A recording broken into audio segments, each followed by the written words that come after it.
লম্বা যুদ্ধে বিজয় আসে না, আমাদের মাথায় লাইট ফ্যান চলছে না, সব আয়োজন ঠিক, কোনো এক পাশ দিয়ে যদি এক সুতা পরিমাণ তার কাটা থাকে, কিছু চলবে? আপনি বলবেন এই সামান্য একটু তারের অভাবে একদম কিচ্ছু চলবে না, তার 50% আছে, অর্ধেক জ্বলুক, লাইট অর্ধেক আলো হোক, অর্ধেক ফ্যান ঘুরুক, না মোটেও ঘুরবে না? মোটেও ঘুরবে না। কানেকশন ফুল না হওয়া পর্যন্ত 1%ও চলবে না। কানেকশন ফুল দিলে পুরাটা চলবে।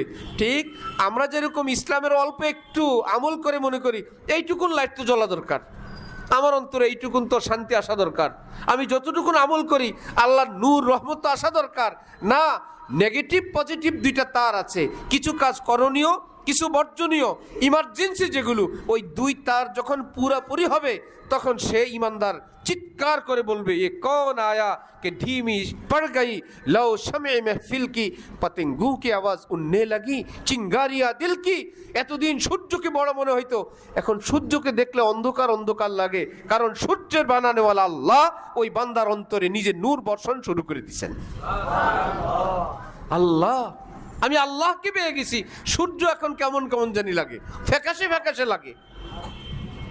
যে সূর্যের সাথে থাকে চেরাক দেখলে ভয় পায়, হারিকেন দেখলে, আরে মিয়া সূর্যের সাথে থাকি, যে আল্লাহর সঙ্গে থাকে। আল্লাহ আমাদেরকে দ্বীনের বুঝদান করেন।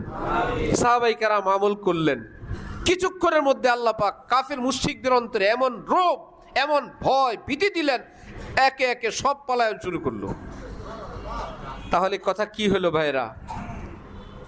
বিজয় কি জোরে আসে না রহমতে আসে? রহমত কি চালাকিতে আসে না শরীয়তে আসে?